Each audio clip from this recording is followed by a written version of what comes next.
नमस्कार दोस्तों, मैं अजय आपका स्वागत करता हूं आपके अपने YouTube चैनल कालखंड पर। दोस्तों, आज फिर से मैं आपके सामने उपस्थित हूं एक ऐसे राजा की कहानी लेकर के जिसने अपने शौर्य पराक्रम से एक दुराचारी राजा, एक लालची राजा को सबक सिखाया और उसकी पूरी सत्ता को उखाड़ के फेंक दिया। और एक ऐसे गुरु की बात हम आज करेंगे जिसने एक छोटे से बालक को, जो जंगलों में रहता था, जंगल में खेला करता था, उसको एक महान सम्राट बना दिया। जी हाँ दोस्तों, आज हम बात करेंगे उन्हीं चाणक्य और चंद्रगुप्त की। तो आइए शुरू करते हैं।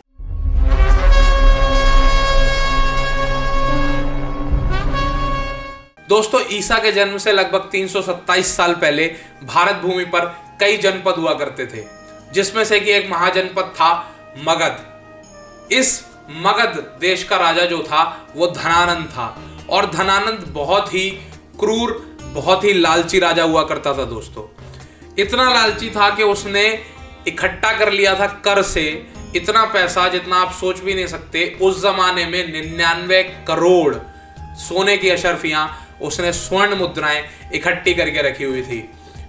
और हर चीज पे, हर छोटी से छोटी चीज पर उसने कर लगा रखा था। लकड़ी पर कर है, खाने पीने की चीजों पर कर है, हर चीज पर कर जिस पे आप सोच सकते हैं उस पे उसने कर लगा रखा था। और ये वही टाइम था जब यूनानी यवन जो थे वो हमारे भारत देश पर हमला करने की युक्तियां बना रहे थे और कई बार हमला कर भी चुके थे। तो इस सब को देखते हुए जो प्रधानमंत्री थे, धनानंद के प्रधानमंत्री शक्टार जिनका नाम था, शक्टार को ये चीजें पसंद नहीं आई कि हमारा जो राजा है वो इतना लालची है और हमारी बात नहीं सुनता, प्रजा के बारे में नहीं सोचता और सिर्फ धन को एकत्रित करने में लगा रहता है। तो शक्टार और उसी देश में एक आचार्य रहते थे जिनका नाम था आचार्य चणक। जी हाँ दोस्तों, ये वही आचार्य चणक हैं जिनके पुत्र का नाम चाणक्य है या कौटिल्य जिन्हें कहा जाता है। तो आचार्य चणक और शक्टार ने मिलकर के एक युक्ति बनाई कि किस तरीके से राजा को सत्ता से बाहर किया जाए।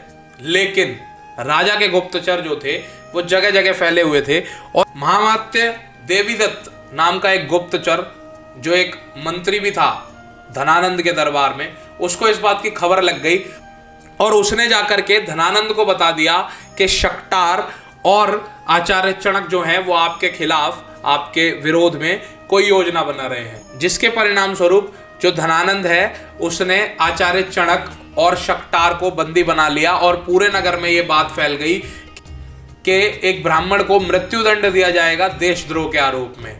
और देखते ही देखते ये खबर फैल गई, लोग इकट्ठे हो गए और एक चौराहे पर आचार्य चणक का सर काट करके लटका दिया गया। और ये बात 14 वर्ष के चाणक्य ने देखी, अपने पिता का कटा हुआ सर चौराहे पर लटका हुआ देखा और एक प्रतिशोध की ज्वाला उनके मन में जल उठी। उसके बाद आचार्य चाणक्य, जो उस वक्त 14 वर्ष की आयु थी जिनकी, उन्होंने रात के अंधेरे में जाकर के अपने पिता का सर जो है वो पेड़ से उतारा और उसको एक कपड़े में लपेट करके रात में ही अंतिम संस्कार किया और गंगा मैया का जल अपने हाथ में लेकर के ये सौगंध खाई कि जब तक धनानंद को उसके कृत्यों की सजा नहीं दे दूंगा, अपने पिता की मृत्यु का बदला नहीं ले लूंगा, तब तक मैं कोई भी पकाई हुई चीज का ग्रहण नहीं करूंगा, कोई भी पकाया हुआ भोजन नहीं खाऊंगा। और जब तक वो महामात्य देवीदत्त, जो कि गुप्तचर था धनानंद का, जिसने कि शक्टार और आचार्य चणक के बारे में धनानंद को खबर दी थी, उसको नहीं मरवा दूंगा, उसकी मृत्यु नहीं हो जाएगी, उससे बदला नहीं ले लूंगा, तब तक मैं अपनी शिखा को नहीं बांधूंगा, जब तक कि देवीदत्त के खून से अपनी शिखा नहीं धो लूंगा। इस तरीके की उन्होंने जो है संकल्प लिया और वो वहां से रात ही रात में निकल गए तक्षशिला की ओर। उन्होंने रात ही रात में मगध छोड़ दिया और तक्षशिला चले गए, क्योंकि आचार्य चाणक्य बचपन से ही बहुत ज्ञानी थे। देखते ही देखते तक्षशिला में उनकी जो ख्याति है वो बढ़ने लगी और धीरे धीरे उनको तक्षशिला में एक महाआचार्य का पद जो है मिल गया और लोग उनको जानने लगे। उनको हमेशा एक ऐसे व्यक्ति की खोज रही, एक ऐसे शिष्य की खोज रही जो उनका बदला ले सके, जो उनके सपनों को साकार कर सके, जो धनानंद को उसकी गद्दी से हटा सके, जो मगध को एक स्वर्णिम भविष्य की ओर ले जा सके।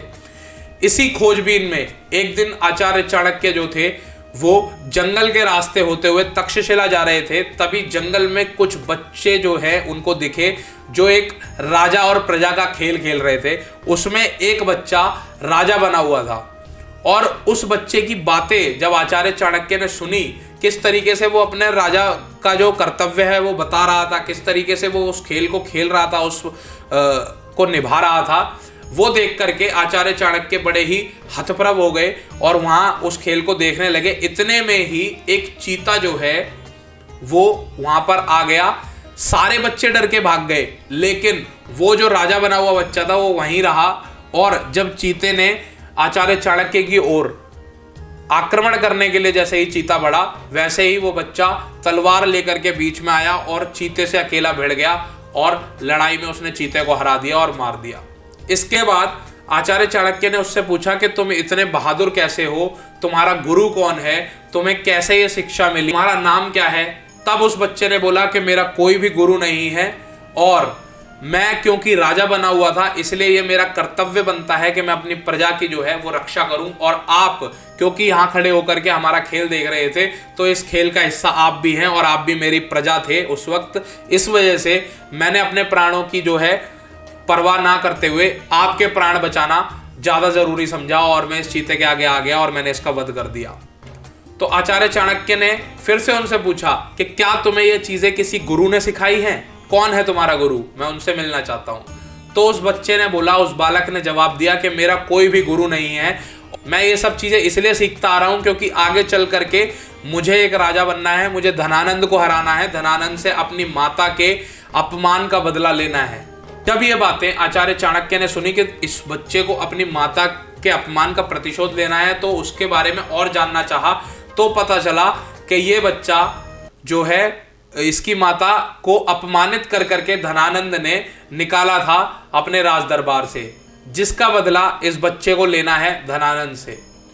तब आचार्य चाणक्य ने बोला कि मैं और तुम एक ही मकसद को लेकर के जी रहे हैं, हम दो ऐसी नदियां हैं जिनका एक ही जगह जाना है, तो क्यों ना हम दोनों नदियां मिलकर एक समुद्र बन जाएं और जिसमें हम धनानंद नामक जो कंकड़ है उसको उड़ा ले जाएं, उसको बहा ले जाएं। चाणक्य ने इतनी बात कही और उस बच्चे जिसका नाम चंद्रगुप्त मौर्य था उसके सर पर हाथ रखा और कहा, आज से मैं तुम्हारा गुरु हूं और मैं तुम्हें सिखाऊंगा कि किस तरीके से तुम एक महान सम्राट बनोगे और धनानंद से बदला लोगे। लेकिन दोस्तों, धनानंद को हराना इतना भी आसान नहीं था। धनानंद कोई ऐसा वैसा राजा नहीं था, वो बहुत शक्तिशाली राजा था, उसके पास बहुत बड़ी सेना थी। इतनी विशाल सेना को हराना कोई आसान बात नहीं थी मित्रों। तो ये सब कुछ देखते हुए आचार्य चाणक्य को पता था कि उनको चंद्रगुप्त मौर्य को किस तरीके से शिक्षा देनी है, तो उन्होंने उसकी शिक्षा को प्रारंभ किया। एक अलग जगह ले जाकर के, तक्षशिला से थोड़ी दूर ले जाकर के उसकी शिक्षा प्रारंभ कराई और सबसे पहले शास्त्रों की, उसके बाद शस्त्रों की और उसके बाद राजनीति और रण कौशल की शिक्षा जो है चंद्रगुप्त मौर्य को प्रदान की आचार्य चाणक्य ने। देखते ही देखते इतना गुणी छात्र चंद्रगुप्त मौर्य इतने गुणी छात्र थे कि दिन ब दिन वो इतनी मेहनत करने लगे, दिन रात एक कर दिया उन्होंने, हर चीज सीखते रहे, हर परीक्षा में पास होते रहे और एक दिन वो एक महान योद्धा बन गए। उसके बाद आचार्य चाणक्य को पता था कि अब उन्हें क्या करना है, तो उन्होंने चंद्रगुप्त मौर्य से कहा कि अब तुम्हारी परीक्षा की घड़ी है और अब तुम्हें सेना इकट्ठी करनी होगी। जिस जंगल में तुम मुझे बच्चों के साथ खेलते हुए मिले थे, तुम वापस उसी जंगल में जाओ, वहां के आदिवासी लोगों को इकट्ठा करो, उनमें से देखो कि कौन हमारे मतलब का योद्धा है, उन योद्धाओं को इकट्ठा करो, वहां की प्रजा को इकट्ठा करो।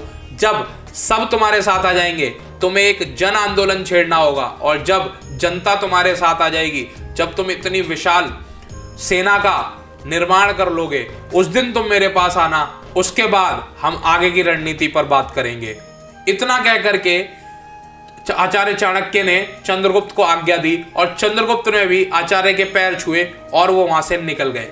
दोस्तों, इस वीडियो में इतना ही, लेकिन अगली वीडियो में मैं आपको बताऊंगा कि किस तरीके से चंद्रगुप्त ने एक सेना का निर्माण किया और किस तरीके से धनानंद को हटा करके चंद्रगुप्त मौर्य सम्राट चंद्रगुप्त मौर्य बने और मगध का जो राज सिंहासन है उस पे अपना आधिपत्य स्थापित किया।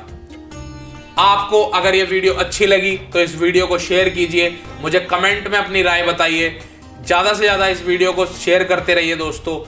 अगर आपने मेरे चैनल को सब्सक्राइब नहीं किया है तो इस चैनल को सब्सक्राइब कर लीजिए। मिलता हूँ इस वीडियो के अगले भाग में, तब तक के लिए नमस्कार।